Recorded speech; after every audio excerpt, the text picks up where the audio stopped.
Tarsila, boa tarde. Oi, Belica. Belica ou Bilica? É Bilica. Bilica, por que esse nome? Bilica? Então, na verdade, meu nome é Marise, né? Eu me chamo Marise, mas desde recém-nascida eu tenho o apelido de Bilica, né? Brincadeira de família, uma musiquinha de família e ficou Bilica. O meu apelido é menorzinho, é O meu nome é Tarsília de Oliveira Rego.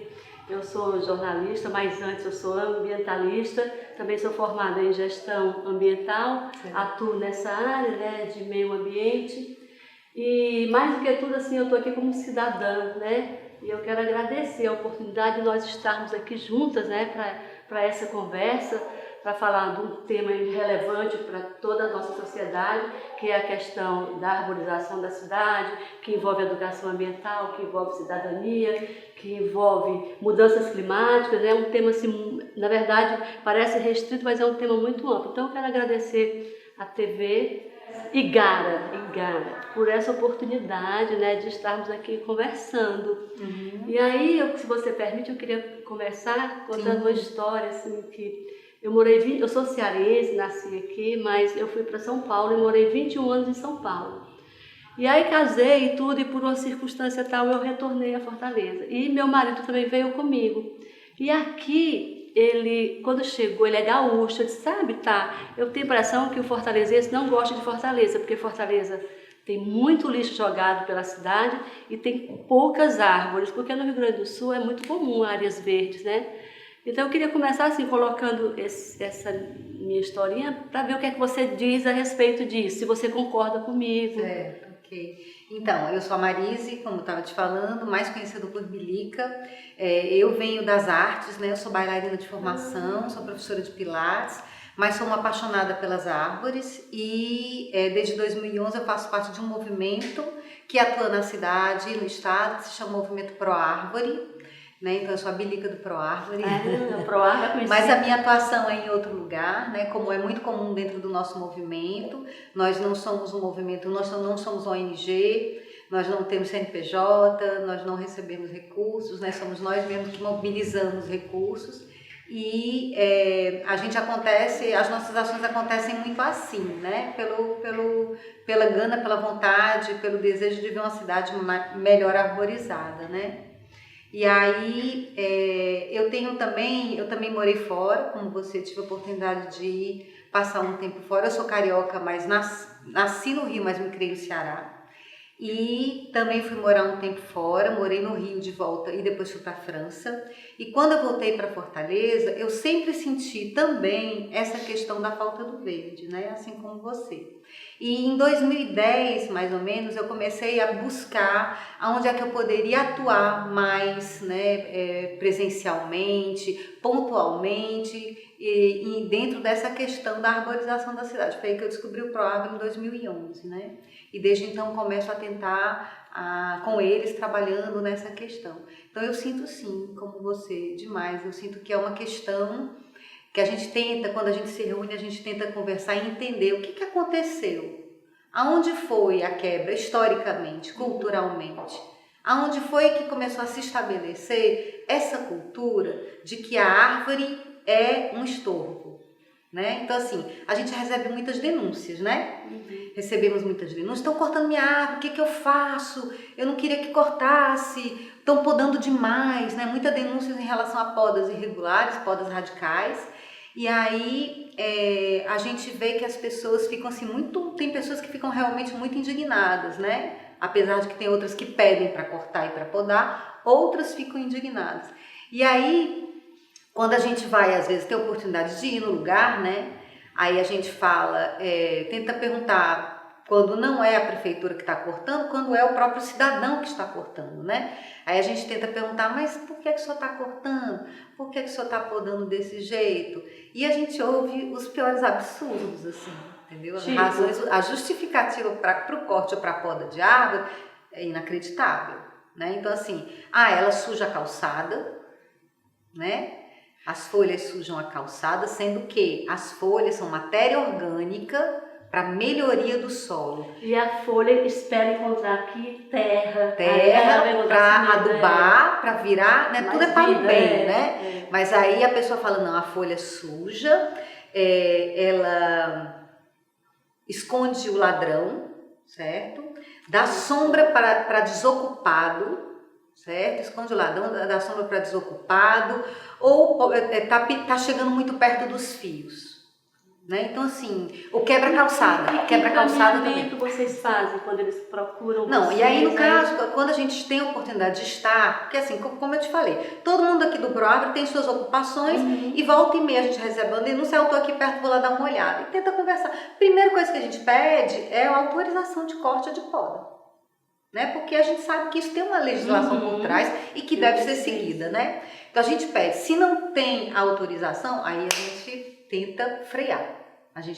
Não tem, você não tem direito de cortar. Principalmente se a gente vê que está em vias de fazer um corte muito radical ou uma poda radical. Aí a gente parte para o embate, digamos assim, né? A gente tenta parar aquilo ali, né? Justificando, olha, você não tem um direito, a árvore é um direito de todos. A árvore, pelo fato dela estar na sua calçada, na frente da sua casa, ela não é só sua. Ela pode sim ter seus cuidados, mas ela também beneficia todos que passam na rua. A árvore, ela é pública, ela é um bem público, né? E aí a gente vai tentando negociar, sabe? Para poder, né, evitar um corte que a gente acha que seja desnecessário. Ou às vezes a gente conversa, olha, não é bem assim, ela quebra a calçada porque o berço está muito pequeno. Enfim, a gente vai tentando conversar e tentar mudar essa cultura, né? Assim, de que a árvore... Assim, eu acredito que a coisa está mudando, certo? Ainda está aquém, mas eu acredito que a coisa está mudando. Mas a gente tem tentado conscientizar a população disso mesmo, de que a árvore é um bem. A árvore é um ser extremamente generoso. Ela só está ali para fazer o bem, né? Então, se ela está fazendo alguma coisa que está inadequada no convívio dela na cidade, é porque alguma coisa tem que ser adaptada a ela. Só que a gente hoje vive no espaço público, né? Que tudo tem que ser adaptado ao espaço público, assim, à cidade, aos interesses dos governantes, àquela norma ali, aquela calçada, aquela empresa que fornece energia, porque a gente vê muito a empresa que fornece energia, distribuição de energia, corta, ela tem licença para cortar toda hora. Aí às vezes eu me pergunto, por que eles têm licença para cortar toda hora? Né? Por quê? Por conta da energia, porque a gente não pode viver sem energia, a gente pode viver sem árvore, então acho que às vezes eu sinto que a gente está assim meio num beco sem saída, né? Porque ou você corta a árvore, ou você fica sem energia, ou então como fazer, como conciliar, né, energia e a árvore. Aí a gente chega, é a tal da sustentabilidade. Mas o que é a tal da sustentabilidade, né? Como aqui mesmo na Praia de Iracema, eu tenho fotos da mamãe sentada nas pedras, namorando com meu pai, passeando. Tenho várias fotos da mamãe na década de 40, 45, por aí. E aí hoje eu vim aqui na praia, eu vim da minha casa, eu moro aqui perto, eu vim segura, né? Porque eu vinha com a minha bolsa, eu deixei meu carro em casa e vim, olha, é o quê? 2 quarteirões, 3 quarteirões da minha casa para cá, e eu vim segura, né, de vir caminhando. Assim, não tem nenhuma sombrinha, nem sombrinha de uma árvore tinha, assim, né? Eu vi, não tem mesmo, você pode olhar. E a Praia de Iracema, ela ficou assim, hoje eu acho ela uma praia muito seca, muito árida, muito, sabe? Parece que ela perdeu eu não sei, aí essa sensação também eu tenho na cidade. E aí o que acontece? O verde humaniza, né? Sim. Então eu fico muito feliz, às vezes quando eu passo numa calçada, eu passo numa rua ali no meu carro, é ali perto do Ministério Público, perto da Rui Barbosa, e ali é muito árido também. Mas tem umas casinhas que a pessoa cuida assim para botar um vasinho que ela coloca de planta, você já sente, né? O verde humaniza. Humaniza a diferença, né? Mas a gente tem essa dificuldade. Eu acho que culturalmente essa questão do semiárido, da caatinga, né? Que é parte da nossa história, né? Enquanto indivíduos, enquanto cidadãos. Que pensa que pode destruir, né, a caatinga, porque a caatinga é por essência, ela é seca, né? E tem aquela época que ela fica realmente seca. Quando chove um pouquinho, ela fica verde, maravilhosa. Então, com muita facilidade, se derruba a caatinga. O Ceará, por exemplo, 92% do Ceará está dentro de território de caatinga. E a gente só conseguiu, até agora, já conseguiu destruir mais de 50% da caatinga.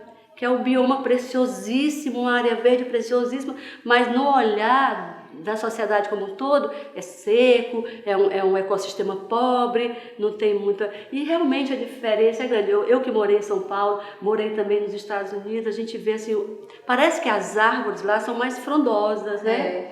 É por uma característica do clima, porque lá o clima... Isso, né? E o clima... Não, exatamente. O clima é mais... como é que a gente fala? Aqui o clima é quente, lá é ameno, né? O clima é mais ameno, então as árvores são mais frondosas. E quando eu vivi em São Paulo, quando eu estudava, fazer uma cadeira lá em gestão ambiental, e aí eu dizia, lá no Ceará tem Guaramiranga, tem Mata Atlântica, eles mangavam de mim. Todos eles riam de mim. Eu recentemente tive a oportunidade lá na secretaria estar com um representante da Mata Atlântica, da Fundação SOS Mata Atlântica, e ele aqui elogiando os avanços que a gente teve aqui no Ceará com a Mata Atlântica em função da criação de unidade de conservação lá no maciço de Baturité.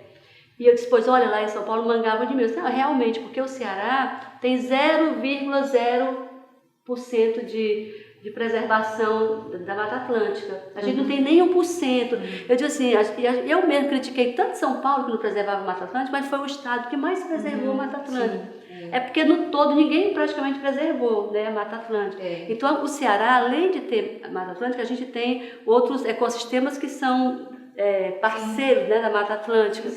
E assim mesmo, a gente tem o cocó. Eu sou fã do cocó. Eu sou até um pouco suspeita, porque eu estou trabalhando na Secretaria de Meio Ambiente, mas o cocó é uma área onde o cidadão pode ir todos os domingos, né, e curtir muita natureza, porque tem muita natureza. E eu acho que foram movimentos como o ProArvore, né, foram 40 anos de movimento. E a prova de que o cidadão, quando se junta, quando resolve atuar, consegue realmente chegar a um resultado. A gente conseguiu uma vitória incrível, né? Que foi a demarcação do parque. Sim, ano passado. Aliás, em 2017 o cocó a poligonal dele foi definida, estabelecida assim. Ela pode aumentar, porque esse ano já vai aumentar mais 9%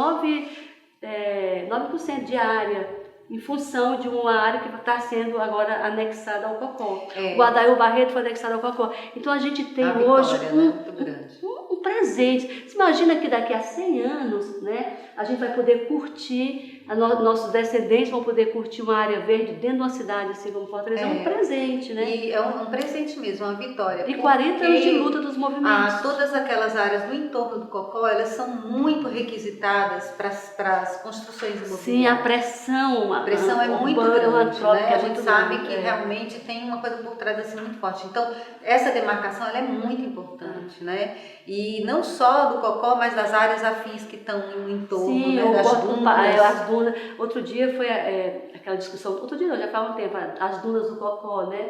A pessoa pensa que duna não tem nada. Duna tem uma vegetação, tem a restinga, né? Aí tu imagina também daqui a 50 anos você entrar numa cidade que tem uma duna no meio da cidade. Isso, até do ponto de vista turístico, é fonte de riqueza para uma cidade, né? Então isso, Fortaleza, a gente vai ganhar, ganhou já esse presente, que com a preservação que aconteceu na época, até do governo, acho que da Lusiânia, né? Que quando foi preservada aquela área, as pessoas, ninguém tinha noção do que representava aquilo para gerações futuras, muito mais do que para a gente agora. É por isso que eu acho que isso é uma coisa que está em construção mesmo, né? A tônica do momento é em torno das questões ambientais. Eu acho que a gente tem construído, não só em relação às ações do poder público, mas os cidadãos mesmo estão começando a perceber o que eles podem fazer para ajudar nisso aí. É como se fosse nesse momento, a gente vive uma era que é o nosso papel, assim, é a nossa missão. Por exemplo, o movimento de vocês tem uma missão, o meu trabalho tem uma missão, foi a minha missão é levar o máximo possível para as pessoas o cuidado com o meio ambiente, né? Por meio da educação ambiental, por meio da gestão, vocês, por meio dos movimentos que vocês fazem, vocês têm representação no conselho do COCO, né? Do conselho gestor do COCO, então você pode falar lá, olha, não, o pessoal do ProArvore não concorda com isso, queremos fazer isso, o COCO é administrado pelo poder público, mas vocês têm poder para falar, têm voz para falar. Então eu acho que eu tenho a impressão que a gente vive numa época de preparar para a futura geração, porque teve tanto estrago. Eu tenho a impressão que dos anos 50 para cá o mundo entrou assim, num processo de degradação tão violento, né? E a gente vive esse momento ao ponto das pessoas negarem que existem mudanças climáticas e tudo mais. E o nosso papel é esse, tentar deixar de pé essa ideia de que é possível encontrar sustentabilidade, né? Ambiental, econômica, ecológica e tal. Exato, porque tem essa questão dessa briga, né, digamos assim, entre desenvolvimento e meio ambiente. Isso. Né? Então, assim, muitas vezes, quando a gente vai conversar com as pessoas sobre as áreas verdes, quando a gente vai, por exemplo, volta e meia a gente se embrenha no mato, né? Que a gente chama, vamos para os matos, né? A gente faz umas idas ao mato. E aí, no meio do caminho, a gente encontra gente, vai conversando, geralmente gente que gosta de estar morando por lá, né? E outras não. Então, a gente vê muito que as pessoas comentam assim, não, esses matos rei, né? Então, assim, a planta, né, que com certeza ela tem uma função, ela tem uma qualidade, né, ali, porque dela não ser conhecida, né, ou dela não ter talvez uma beleza muito, assim, óbvia, é denominado mato rei, né? Não, isso é um bando de mato rei. Só que não é assim, esse é o nosso verde, é o nosso ecossistema, é o nosso mato, são as nossas plantas, né, arbustivas e tal. E aí tem muito essa ideia de que o que não é mato é bom, porque já foi capinado e vai se construir alguma coisa, entendeu? Então, como é que a gente consegue conciliar, como você mesmo falou, essa vivência do verde com a cidade? Então, assim, você estava falando assim da questão da fiação, né? Das podas, da instituição de energia elétrica, distribuidora de energia, que poda, né, muito frequentemente, assim, pontualmente não falha, né, tá lá. E aí você vai para lugares, para cidades como São Paulo, você falou que você morou lá, conhece, e você vê árvores enormes convivendo com a fiação, ou então a fiação subterrânea. Às vezes, mesmo na cidade de Fortaleza, você tem quarteirões que tem árvores enormes que convivem com a fiação. Aí você fica, ok, por que aqui tá ok, por que lá não tá? Né? Então, quando você percebe, às vezes, tem lugares que houveram um cuidado mesmo de preservação da árvore, e quando o fio está passando, só corta aquele galho que o fio está passando no meio. Ou seja, a árvore consegue crescer de certa forma equilibrada, porque não adianta nada você podar só de um lado, que ela enfraquece, né, com a ação do vento. Ela pode virar realmente aí um perigo e cair e tal, e causar acidentes. Mas então eu digo assim, como é que pode pensar, prever essa poda para cortar só o galho que está encostando no fio, né? Porque assim, os fios não são frágeis, existem diversas formas de proteção dos fios, certo? De cabeamento, isso é fato. Então tem que começar a pensar nessa ideia de que a prioridade é a preservação da árvore. O que a gente pode fazer para conciliar isso aqui nessa poda, ou nesse plantio, ou nesse planejamento de calçada, né? Então, eu fico vendo muito que é essa questão entre desenvolvimento e meio ambiente, sabe? Você sabe que me fez lembrar agora o que fazer para salvar a árvore. Quando eu cheguei em São Paulo, a primeira vez que eu saí sozinha foi um sábado de manhã. Eu peguei um ônibus para ir me encontrar talvez muita gente conheça, um músico chamado Manassés, porque meu amigo, fui até madrinha de casamento dele, e aí ele ia tocar lá em São Paulo. Aí eu fui encontrar com ele. Aí eu tinha que pegar 2 ônibus, né? Eu saí lá do lado de Interlagos para descer em Moema, pegar um ônibus para 9 de julho para ir lá para o centro da cidade. Eu sei que eu ia fazer, a primeira vez que eu ia fazer aquilo. E quando eu cheguei que eu desci na Avenida 9 de julho, quando eu vi um movimento, um trator, carro da polícia e 3 pessoas, uma da mão na outra, agarrando um tronco de árvore. Elas não soltavam o tronco de árvore, elas agarravam aquele tronco de árvore. E eu meio matuta assim do Ceará, recém-chegada lá em São Paulo, olhando aquele movimento, meu Deus, o que é aquilo? Aí fui atrás de saber o que era. Na verdade, estava sendo iniciada ali a construção do corredor de ônibus, como fizeram aqui agora, mas isso foi em 80 e lá vai pedra, a construção desse corredor de ônibus, e tiveram que derrubar muitas árvores na Avenida 9 de Julho, uma avenida muito pitoresca, até hoje, apesar de tudo, ainda é uma avenida pitoresca. E aí A primeira vez que eu vi esse ambientalista atuando, né? Eu nunca tinha visto aquilo, nunca tinha visto aqui no Ceará. E eles atuando com muita força para que não derrubassem aquela árvore. E aí eu foi aí, pela primeira vez que nasceu na minha cabeça assim, uma sementinha de preocupação com essa questão, que eu não me preocupava, porque eu fui nascida e criada em Fortaleza, passava minhas férias na Serra de Baturité, na Palmácia. Meu pai tinha um sítio lá, era um sítio maravilhoso, com 2 fontes de água naturais, a gente vivia lá, vivia no verde, minha mãe fazia piquenique, então até acho que eu fui uma privilegiada, porque a minha mãe levava a gente para fazer piquenique no meio do mato mesmo, na beira do rio, esse rio que traz a água para Fortaleza hoje, então eu me criei bem nesse movimento. Mas quando eu cheguei em São Paulo, eu tinha o quê? 21 anos, 22 anos, eu não me lembrava mais muito dessas coisas, né? Mas naquele momento aquilo deu uma pancada assim, muito grande em mim. E aí eu continuei observando as questões ambientais, mas sem me envolver muito, até que um dia, né, eu trabalhava numa empresa em São Paulo, e aí contrataram um engenheiro para fazer uma revisão de vários contratos. Aí ele era um ambientalista, um engenheiro de mais de 70 anos, um cara super experiente, ele que fez o primeiro modelo de usina de reciclagem de resíduos no país. Um cara assim incrível. E aí, o senhor Derrore, André Derrore, o nome dele. E aí eu fiquei muito próxima dele, e aí eu comecei a me aproximar também dessa questão do lixo, ele me falava muito e tal. E foi aí que realmente eu comecei a me interessar pelo assunto, aí resolvi estudar, aí fui fazer uma especialização na área de meio ambiente, e aí aconteceu um monte de coisa. E um dia ele me prestou um material, disse, olha, Tarsila, eu vou te dar um material que eu não mostro mais para ninguém, porque eu tenho um trauma desse material. Eu fiz esse material para um político lá de Brasília, que eu não vou citar o nome dele. E esse material,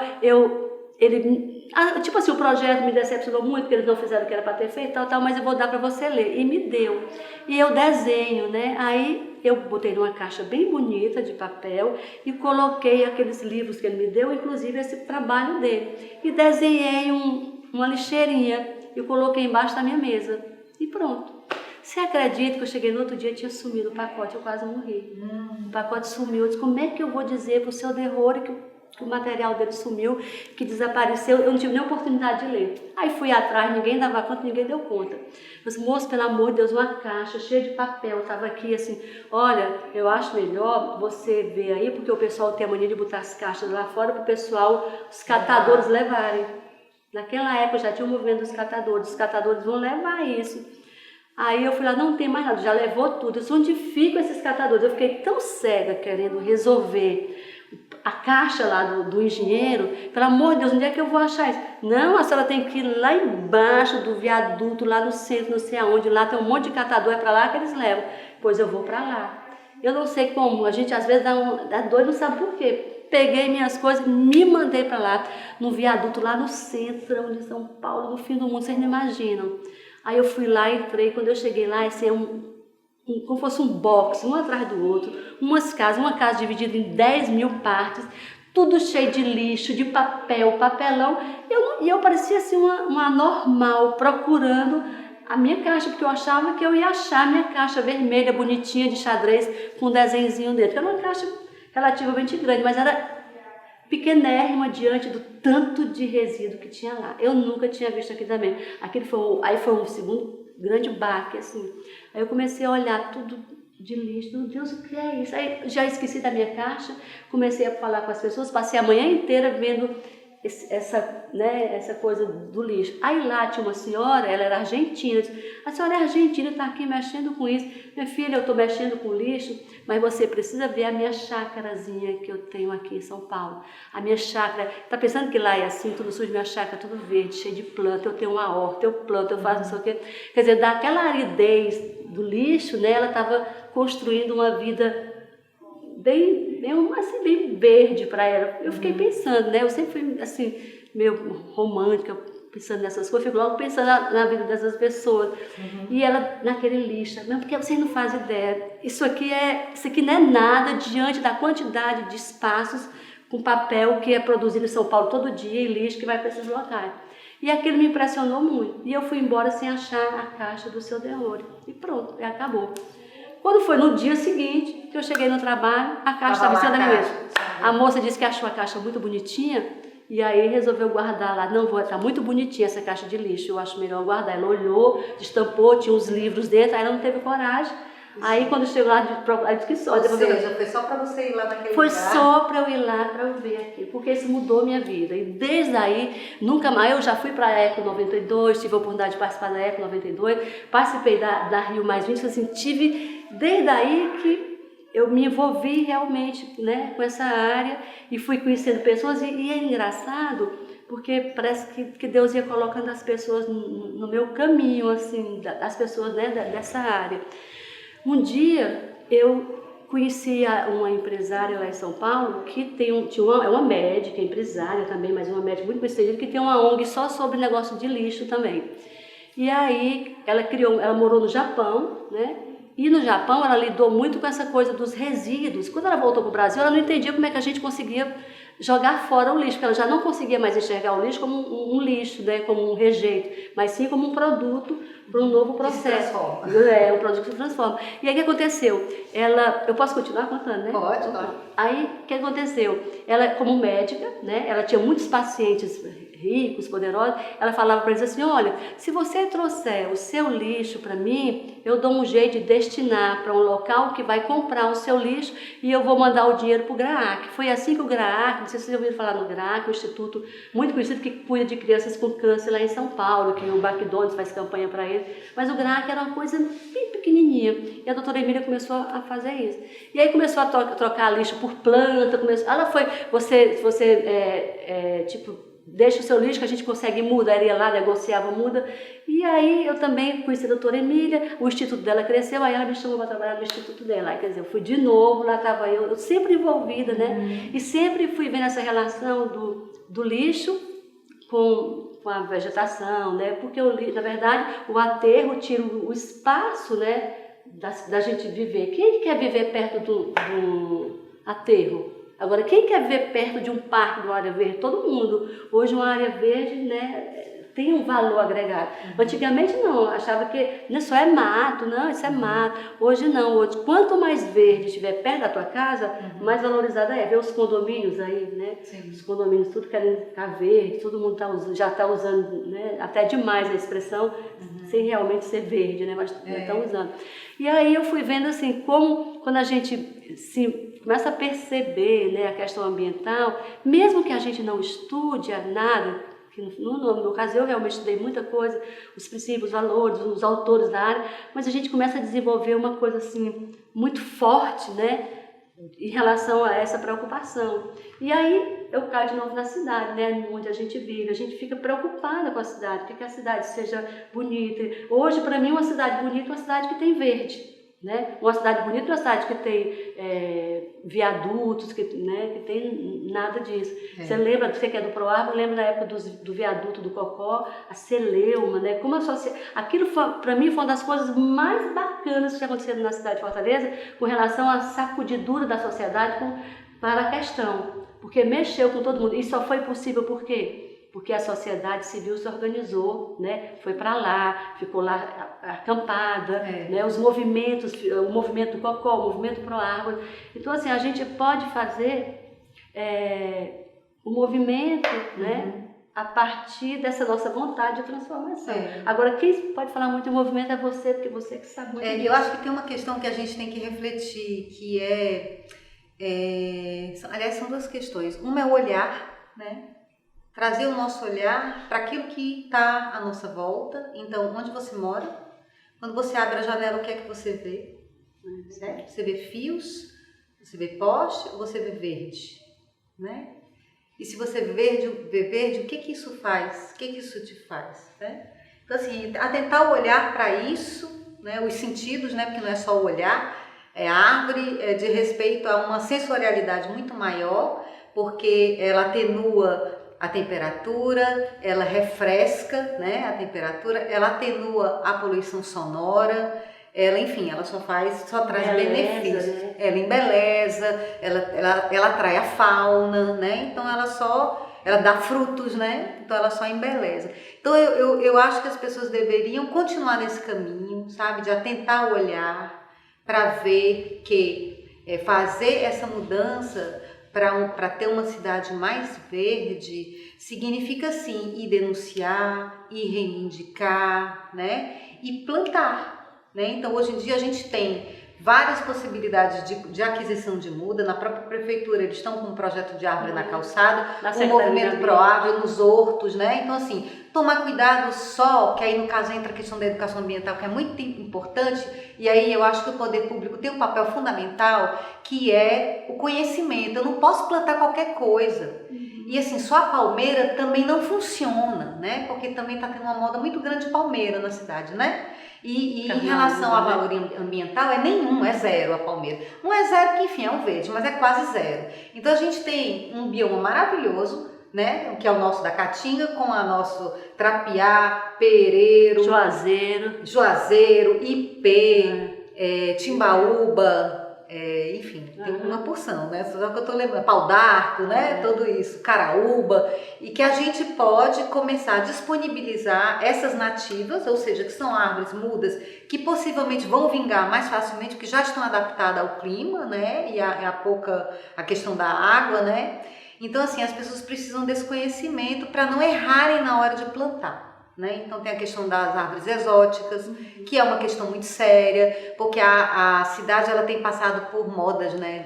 O ninho indiano, né? Você vê aí. Então teve uma época que foi o algodãozinho, teve uma época que foi o ninho indiano agora. O ficus, né? Lembra que o ficus, né? Que destruía a calçada. O ficus não é que ele destrói a calçada, ele tem uma raiz dele. É isso, ele é maravilhoso. Como a gente fala, destrói a calçada. Ele é espetacular, ele é maravilhoso, mas ele precisa que seja previsto um berço maior do que normalmente as árvores, né, necessitam. Então, assim, hoje é a moda do ninho, né? Já está acabando, graças a Deus. Porque o ninho é uma árvore bacana lá na Índia, mas aqui ele pega o lugar de outras árvores, ele tem uma questão tóxica, né? Muito forte, causa um desequilíbrio grande, e as pessoas estão começando a atentar para isso, né? Então, assim, quais são as árvores ideais para serem plantadas na cidade? Então, a questão é o olhar e a questão de se responsabilizar por aquilo que você vê. Então, eu abro minha janela, eu vejo o quê? Como é que eu posso mudar, né? E o quanto eu posso ser responsável por isso. Mas eu queria te falar uma coisa, te perguntar. Por exemplo, você acha que o cidadão tem espaço para denúncia? Tipo assim, a prefeitura escuta. Tem não, amiga. Quem denuncia a prefeitura, quem denuncia o governo do estado. Tem não. Como fazer? Eu acho que a gente está precisando urgente agora, não tem para onde correr, a gente já vem apontando isso há muito tempo, precisa, lá em Sobral isso já está acontecendo e está sendo bacana, que a gente está seguindo esse exemplo de lá, e eu acho que pode ser bacana aqui, que é abrir uma pasta de praças e parques.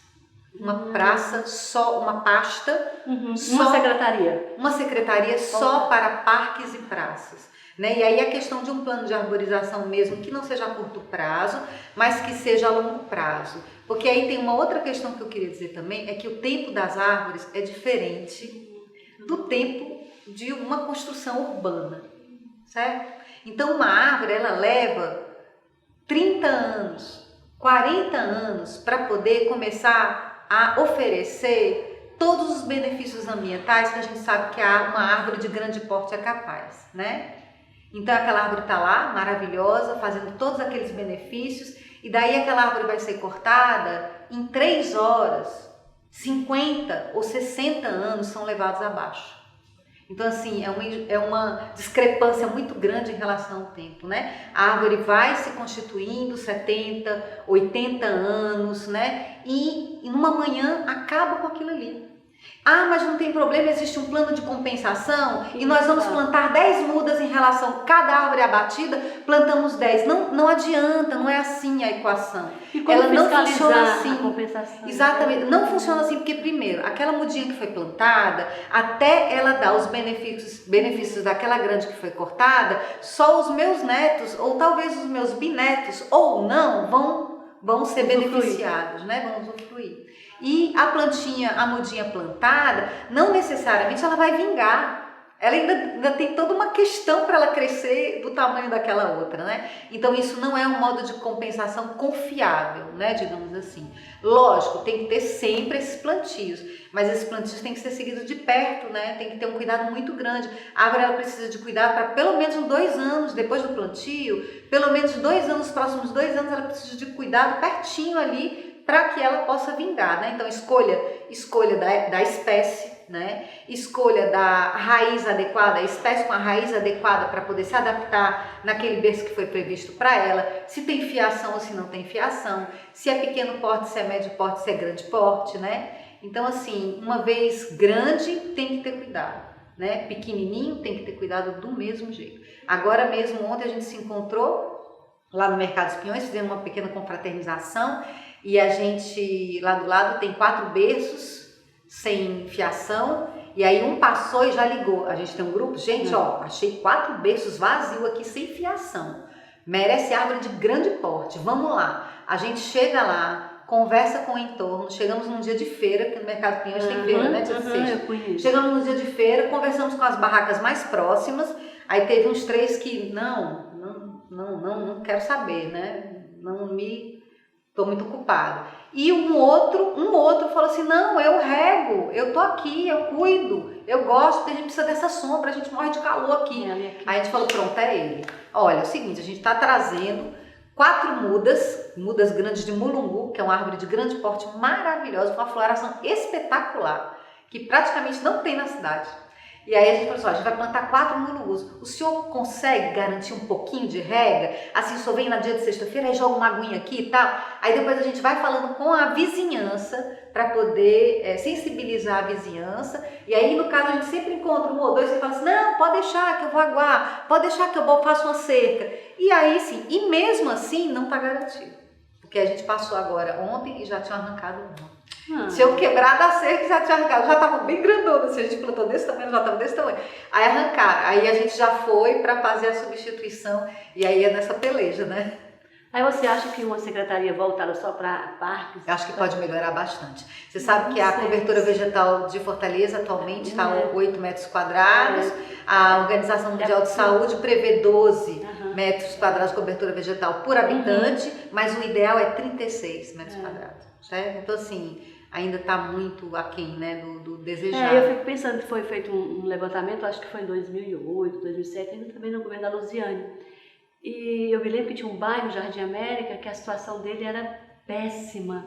Aí eu fico pensando, o que será que foi feito de lá para cá? Eu fico pensando, porque você faz um levantamento, se você faz o levantamento, tem um diagnóstico, o que é que vai fazer agora? E a gente não consegue ver o que realmente foi feito. Será que melhorou a situação? O que eu acho bacana é que a possibilidade de uma pasta de parques e praças, ela pode envolver toda a sociedade no sentido de que, por exemplo, a universidade também. Porque eu sei que existe, você está falando disso, eu sei que existem pesquisas que eu vi lá da Universidade Federal, do curso de Biologia, sobre a questão das ilhas de calor na cidade. Tem lugares na cidade que agora atualmente é ali na Santos Dumont, né? Depois que tiraram o binário, plantaram, mas elas ainda estão muito pequenininhas, algumas sofrendo muito, outras já morreram, né, as mudas. Então assim, a Santos Dumont hoje em dia, gente, é um inferno na terra.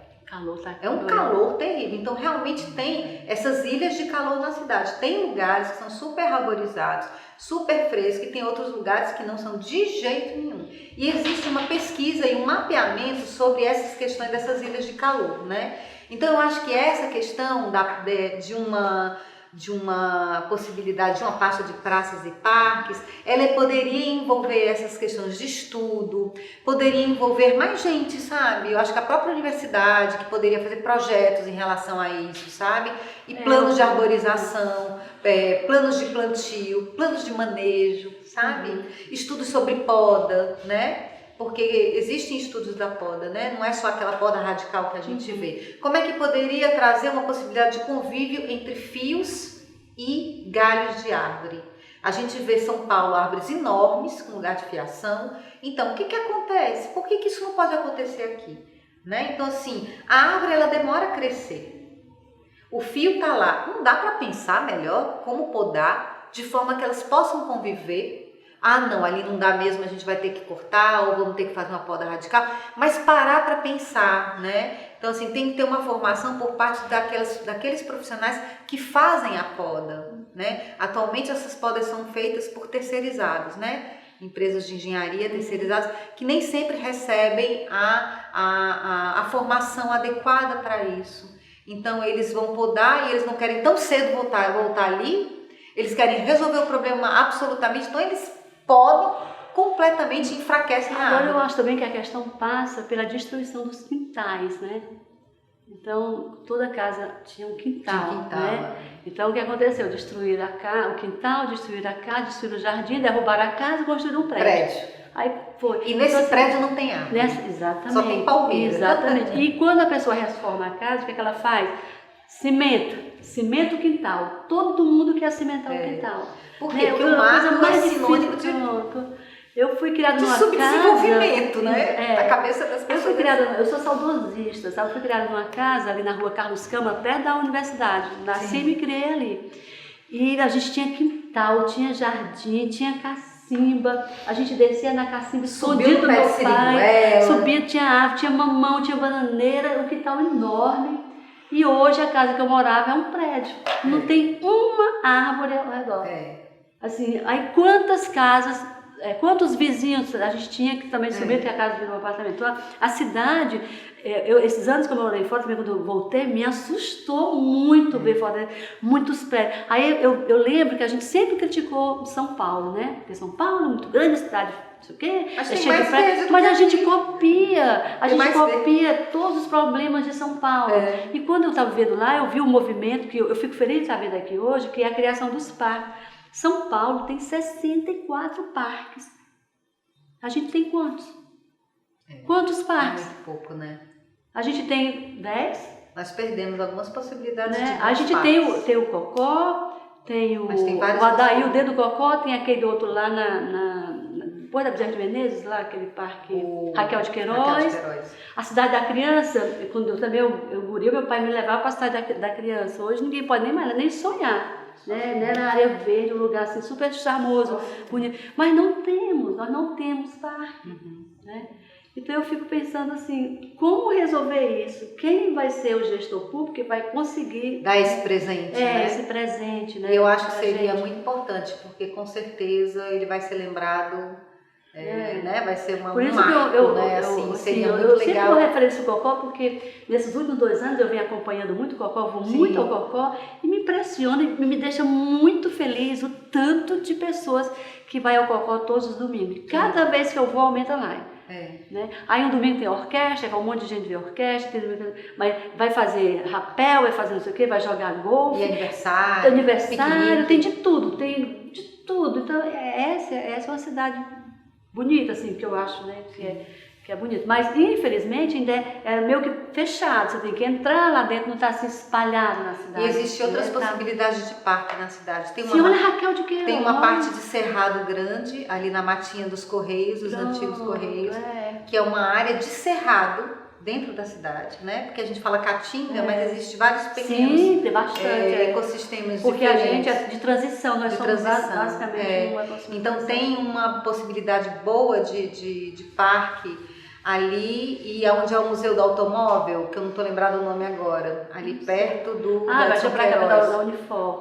Para cá da Unifor. Ali também tem uma possibilidade de parque. Ali tem muita área verde, mas ali acho que tem muita área, eu sempre falo, olha aí, deve ter algum rico aí que está servando, porque eles sabem que tem um valor, aí ele fecha o muro, aquele terreno, deixa lá o mato, e o terreno está lá, e as plantas estão lá, mas daqui a um tempo eles vão derrubar para valorizar para a especulação imobiliária. Na verdade, ali é um processo de especulação imobiliária. Deixa aí que está crescendo essa região, daqui a pouco esse terreno vai valer muito. Né? Então a gente vê muito isso aqui em Fortaleza.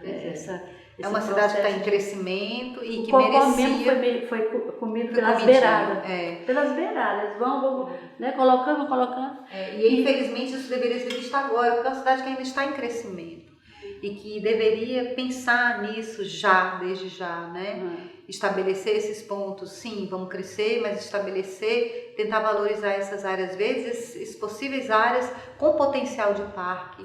né? Ou então as possíveis áreas com potencial de praça também. Porque as praças são pequenas ilhas dentro da cidade que também são interessantes. Para ser sincera, eu não posso nem criticar a administração atual, eu acho até que tem se preocupado com a questão das praças, tem dado um foco para as praças, se você tem percebido, sim, né? Sim, tem uma mudança. Existe, assim, acho que a gente vive nessa administração, só que também tem um outro lado, tem muitas novas vias, muitos novos prédios, mas tem um cantinho ali que alguém dessa administração está um pouco preocupado com as coisas, que a gente vê isso não que existe um movimento. E eu acho que é muito por conta da denúncia dos movimentos ambientais, né? Então, a gente contou, ano passado, com todas essas obras, a gente contou aproximadamente mais de 500 árvores adultas retiradas.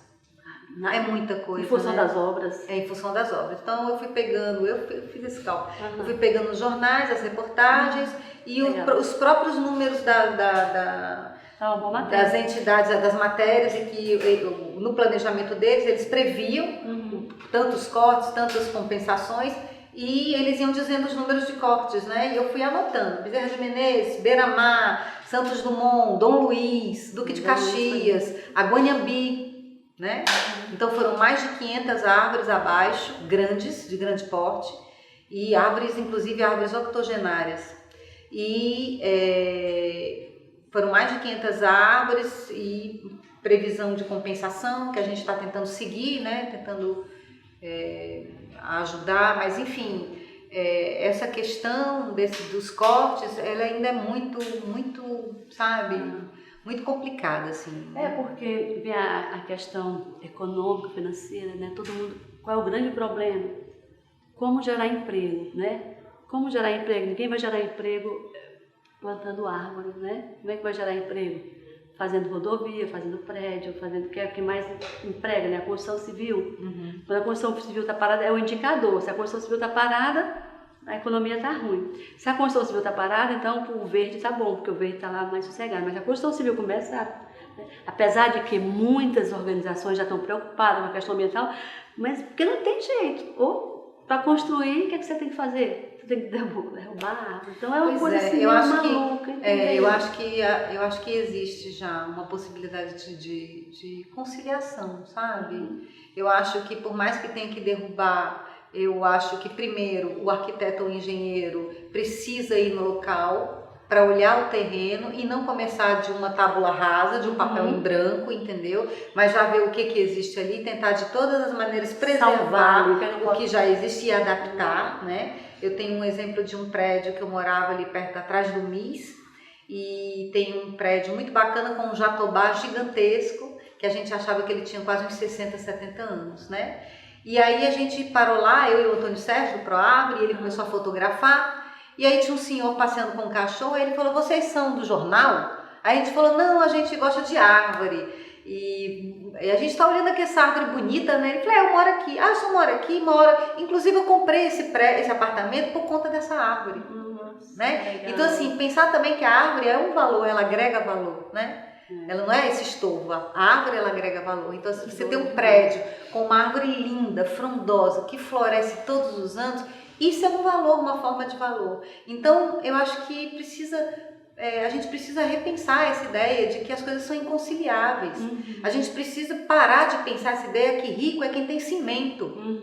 Não é verdade. Rico é quem consegue plantar o seu feijão, a sua macaxeira, entendeu? Quem tem quintal. Esses sim são ricos. É um entendeu? novo paradigma, né? É um novo paradigma, velho não existe mais, porque isso é comida, isso é relação com a terra, isso é vida. O cimento não te dá isso, entendeu? Não te dá. Né? Então, você vai ficar no teu prédio, né? No teu concreto, no teu quintal todo cimentado lá, triste, deprimido. Tem uma coisa bacana que está acontecendo agora, que é aquela brinquedopraça, não sei se é para parceria da prefeitura com o governo do estado.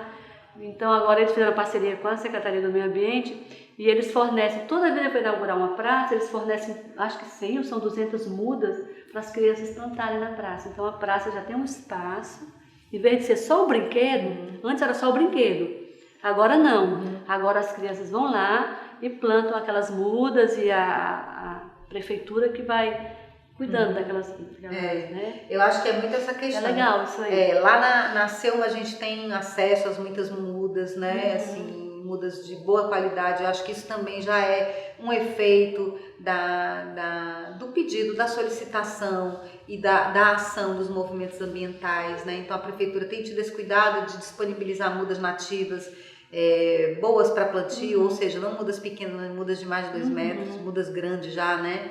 E aí tem muita procura. Tem, as pessoas, a ideia é que as pessoas, esse projeto Árvore na Sua Calçada, é que as pessoas liguem, solicitem uma muda, eles vêm plantar, né? E a pessoa se responsabiliza em cuidar daquela árvore, né? Que eles plantaram. Tem um número que as pessoas ligam, é isso?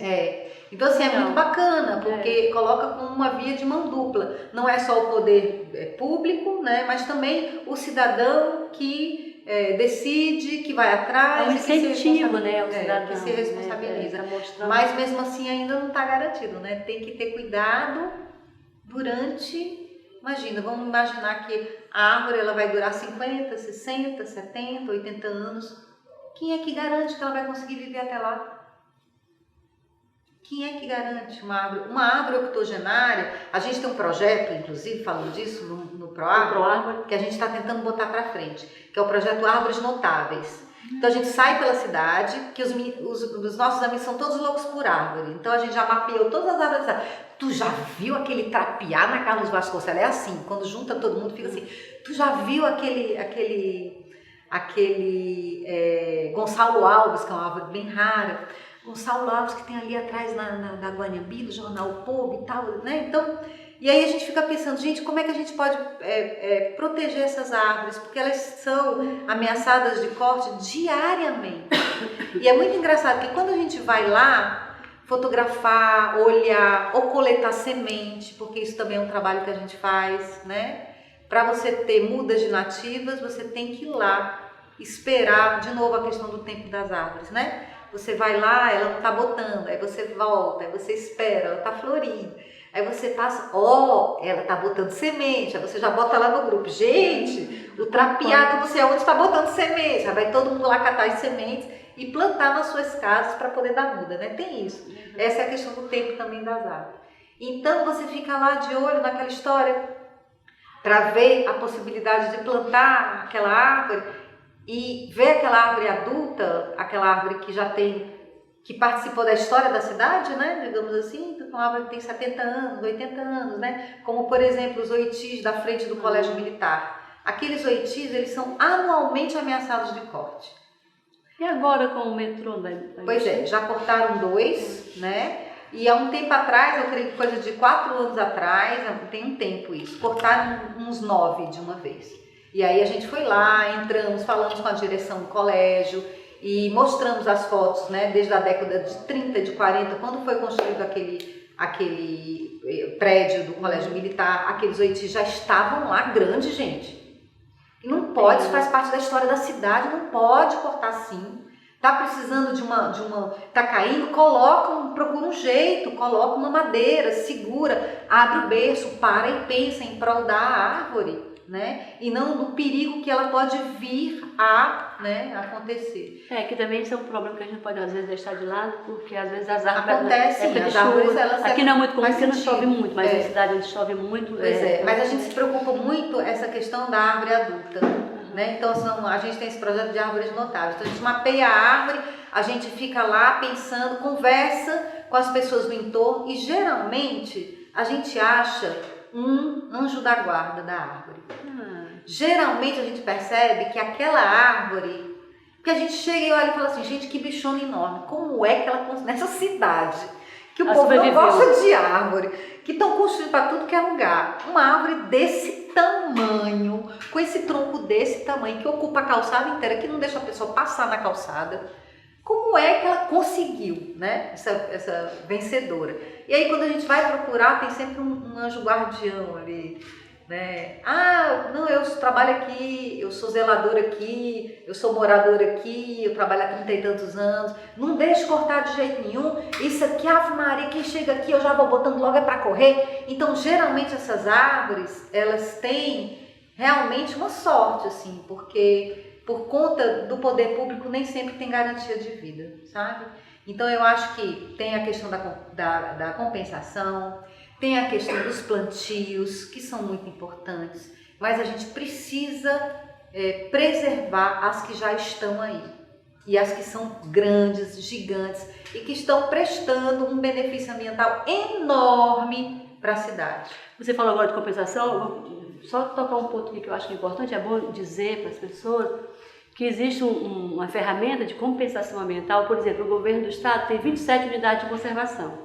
São 25 unidades de conservação diretamente administradas pelo governo do estado. Essas unidades são importantes, são resquícios, né, de vários ecossistemas, são áreas protegidas, são parques, são unidades de conservação de uso sustentável, são áreas de proteção ambiental, tem várias categorias de áreas protegidas.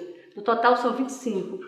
E existe um mecanismo na legislação que é a compensação ambiental. Então o empresário, quando vai fazer, ele vai fazer um empreendimento muito grande em determinado local, mas aí ele vai causar aquele impacto antes pela legislação, dizendo, não, eu vou fazer isso, vou fazer não sei o quê, e aí ele fazia ali a compensação dele. Agora não, agora ele pega essa compensação e paga em dinheiro. O que acontece com esse dinheiro? Por exemplo, os planos de manejo que estão sendo entregues hoje de 8 unidades de conservação foram pagos com dinheiro da compensação ambiental, porque é muito caro fazer um plano de manejo.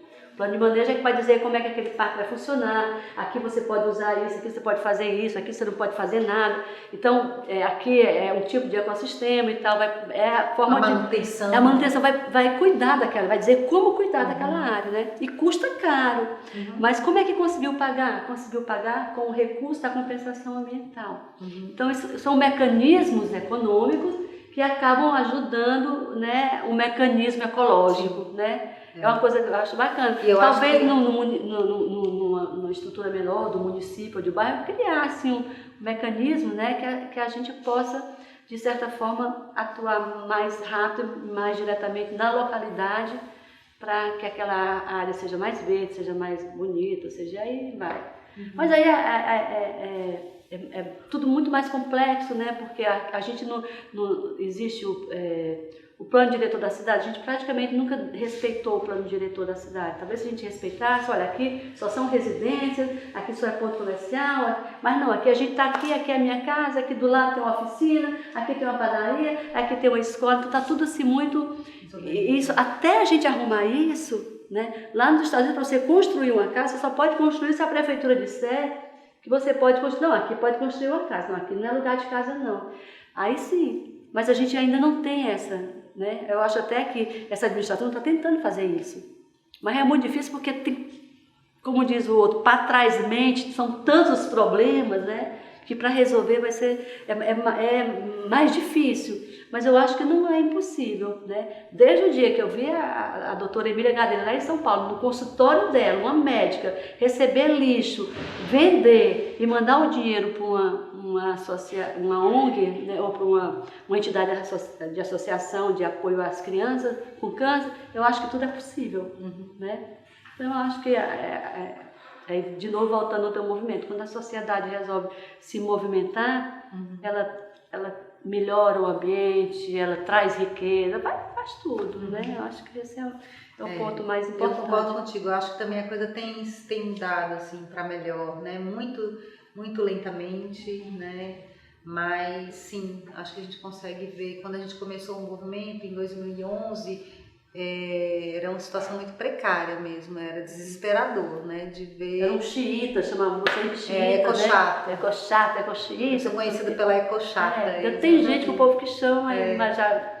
Mas é porque a gente realmente tem esse olhar, assim, de prioridade, né, assim, porque a gente não pode pensar em priorizar o concreto em detrimento da árvore, né, e do verde da cidade. E a questão da valorização da nossa espécie, do nosso bioma, né? Tem muita coisa que é pouco conhecida, sabe? Muita coisa bacana com potencial ornamental enorme e que é pouco conhecida. Tu sabe que eu descobri lá em São Paulo Pra gente, a Caatinga é o bioma menos estudado. E quem mais estudou o bioma Caatinga, os principais estudos sobre o bioma Caatinga não estão aqui no Ceará, estão lá na USP. E a maioria é feita por estudantes que saem daqui, que vão estudar lá e fazem. Então, eu acho que, mas agora também a gente percebe um movimento mais, assim, aqui o pessoal estudando se preocupando mais, mas é o bioma menos estudado, e é um bioma único, né? Eu, assim, sempre defendi muito a Caatinga, porque é uma coisa... E quem me fez ter esse sentimento, porque eu tive também mais uma pessoa especial na minha vida, eu tive a felicidade de conhecer o professor Aziz Absabi. Então, eu passei um dia inteiro com o professor Aziz. E quando ele descobriu que eu era cearense, juro por Deus, ele não me largou, não acredito que você é cearense. Tinha que ser cearense, ele falava assim, porque ele adora o Ceará. Não vou contar não porque a história é comprida, mas ele ama o Ceará, ele admira muito, quer dizer, admirava, né, porque ele faleceu. E aí, ele me falou tanta coisa bacana da Caatinga. Eu fui para uma área que tem lá em São Paulo, em Itu, no município de Itu, que é um resquício de Caatinga. Lá em Itu, em São Paulo. E aquela área é tão importante para eles que a USP comprou. Nossa. E lá tem um centro de estudo da USP. É uma coisa incrível. E a gente aqui passou um tempo inteiro tentando salvar aquela fazenda Raposo ali que foi ainda da Johnson e Johnson. Ali também é uma grande possibilidade. Isso, agora, né? Agora que a Secretaria do Meio Ambiente do Estado tem um projeto para transformar a unidade de conservação e graças a Deus está andando. Ali, você sabe são anos, mais de 15 anos que eles deram para o Estado, para a universidade, não tinha recurso para...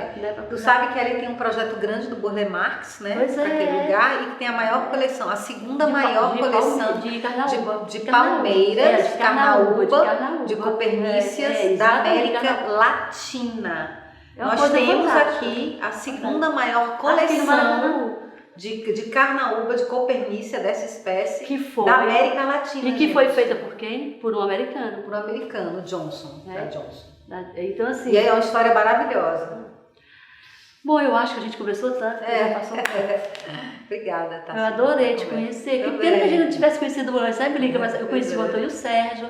Mas agora não vai faltar oportunidade. Qualquer coisa eu tô lá na disponha, estamos juntos aí nessa... né? Precisando de muda, pode contar com a gente. Nós estamos na mesma linha de sentimento em relação à cidade. Exatamente. Né? Mais uma vez eu quero agradecer a Igara, né, por deixar a gente conversar aqui. Só vocês mesmo, para ter paciência, para deixar a gente aqui de papo, de bobeira. Mas é muito bom, né? Falar sobre esses temas que podem construir uma fortaleza melhor e mais bonita. Eu sou espiritualista, sabe? Então eu penso daqui a 300 anos eu vou reencarnar de novo. E aí eu vou vir numa cidade assim bem clean, bem limpa, bem verde, tudo puro. Eu trabalho para isso, tá bom? Obrigada, gente. Obrigada. Valeu.